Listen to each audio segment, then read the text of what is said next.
News India 27 नव्या पिढीचं नवं माध्यम। नाशिकमध्ये जीएस फाउंडेशनतर्फे अनोखा योग विश्व विक्रम सोहळा यशस्वीरित्या पार पडला। महाराष्ट्र दिन आणि कामगार दिन यानिमित्त जीएस फाउंडेशनतर्फे नाशिकच्या गंगापूर रोड येथे होरायझन अकॅडमीमध्ये एक आगळा वेगळा आणि सांस्कृतिक ठेवा जपणारा योग विश्व विक्रम कार्यक्रम मोठ्या उत्साहात व यशस्वीरित्या पार पडला।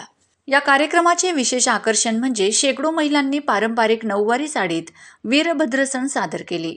यामध्ये 145 सहभागी महिलांनी 3 मिनिट आणि 50 सेकंद आसन होल्डिंग्स करून विक्रम स्थापन केला आणि हातात तुळशीचे रोप घेऊन सांस्कृतिक जाणीव जागृत केली। तसेच विद्यार्थ्यांनी सुद्धा सहभाग करून आणि सांघिक सादरीकरणातून विक्रमात सहभाग नोंदवला।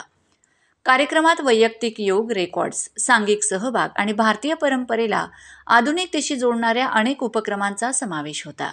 यावेळी सर्व सहभागी स्पर्धकांना प्रमाणपत्र, मेडल्स, तुळशीचे रोप, गिफ्ट आणि नाश्ता यांचे वाटप करण्यात आले। या कार्यक्रमात नाशिकमधील विविध मान्यवर, सामाजिक कार्यकर्ते आणि योगप्रेमी उपस्थित होते। जीएस फाउंडेशनच्या या उपक्रमाचे सर्वत्र कौतुक करण्यात येत असून आरोग्य, संस्कृती आणि महिला सक्षमीकरण याचा सुंदर संगम या माध्यमातून घडवण्यात आला। जीएस फाउंडेशनतर्फे सर्व सहभागी स्वयंसेवक, प्रायोजक आणि सहकार्यांचे मनपूर्वक आभार मानण्यात आले। मुझे बहुत खुशी हो रही है कि ये प्रोग्राम जीएस फाउंडेशन के माध्यम से ऑर्गेनाइज किए हैं और इसका चेयरमैन और चेयरपर्सन जिनका विजन, आइडिया, एक्सपर्टीज सभी उनका है, ऐसे अमोल कुटे साहब के लिए जोर से आप लोग तालियां बजाइए।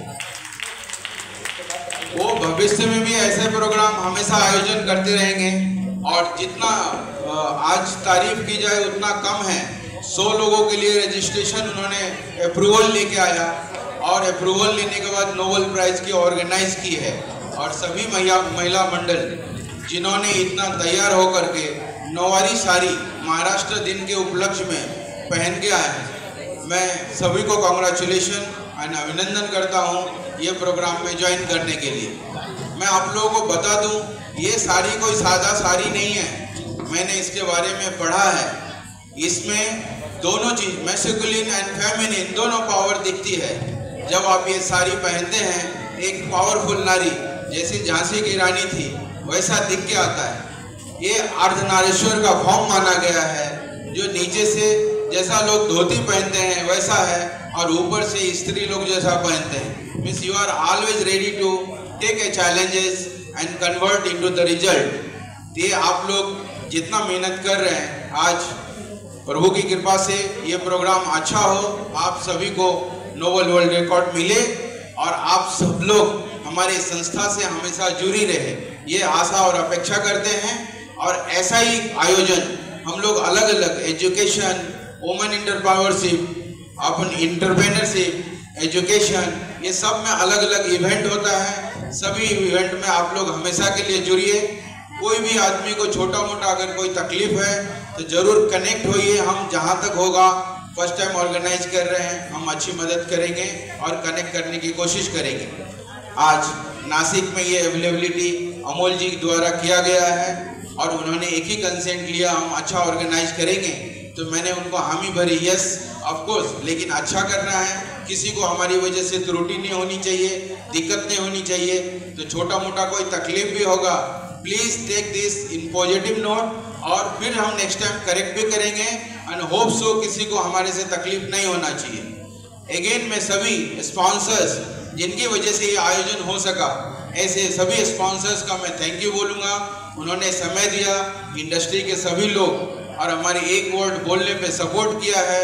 ऐसे हमारे श्रीलाल पांडे जी, हमारे सुधाकर सिंधे साहब प्रथमेश इंटरप्राइजेस के, और सबसे लास्ट में लेकिन सबसे स्टार्ट में ही हमें बोलना चाहिए, जो हमेशा हमें सभी उद्योजक को, सभी इंडस्ट्री को, सभी नासिककर को जो मदद करते हैं, ऐसा हमारे आयमा नीमा के पास प्रेसिडेंट और उद्योजक श्री धनंजय जी बेले साहब, उन्होंने अपना प्रोग्राम छोड़ के कंटिन्यूअस टाइम दिया।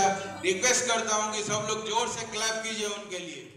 योगाच्या विषयावर आणि विश्वविक्रम नोंदणारी जी नोबल फाउंडेशन ही जी कंपनी आहे किंवा जे वर्ल्ड रेकॉर्ड नोंद करणारे 68 देशात ज्याचं विस्तारलेलं जाळं आहे, महिलांना आता ज्या पद्धतीने आपण जे योगाचा एक नवीन प्रकार सांगितलेला आहे आणि तो पण नऊवारी साडीमध्ये.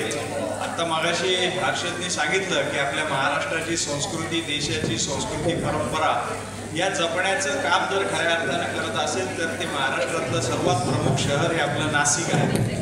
नाशिकमधली खूप मोठी आध्यात्मिक आणि धार्मिक पौराणिक अशी परंपरा असलेलं हे शहर आणि या शहरांमध्ये अशा या कार्यक्रमाच्या निमित्तानं होत असलेला हा आगळा वेगळा उपक्रम हा नक्कीच अभिनंदनीय आहे, स्वागतार्थ आहे आणि विशेष करून महिलांना त्यामध्ये सहभागी करायचं, तेही आपल्या परंपरागत नऊवारी पोशाखामध्ये, ही खरोखरच एक आनंदाची बाब या निमित्तानं आपल्याला दिसून येते.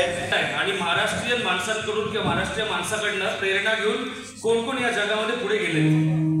आपल्याला माहिती आहे की दुश्मन का दुश्मन दोस्त होता है. हीच भावना घेऊन सुभाषचंद्र बोस म्हणजे सुभाष बाबू भारताचे थोर क्रांतिकारक होऊन गेले. आपल्या सगळ्यांना माहिती आहे. सुभाष बाबू हिटलरकडे जर्मनीमध्ये गेले आणि त्यावेळेस त्यांना रेडिओवरनं सांगायचं होतं की महाराष्ट्रामध्ये आता फौजेची भरती सुरू होते, ज्याला इंडियन नॅशनल आर्मी म्हणतात. पहिली फौज जी स्थापन केली ती सुभाष बाबू आणि रासबिहारी बोस यांनी केली.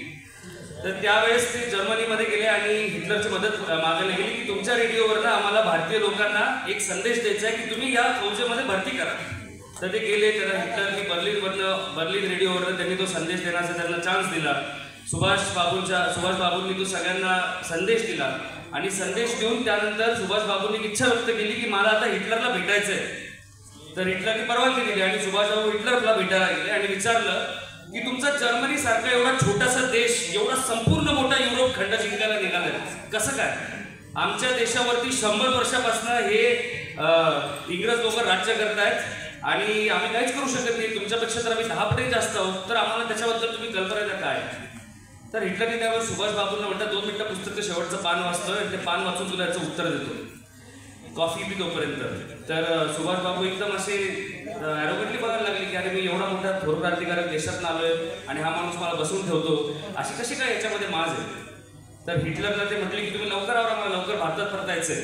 हिटलरने पुस्तक संपवलं, पान आणि ते पुस्तक सुभाष बाबूंसमोर पुढे ढकललं आणि ते म्हटले की तुमच्या भारतीय लोकांच्या 2 गोष्टी चुकतात.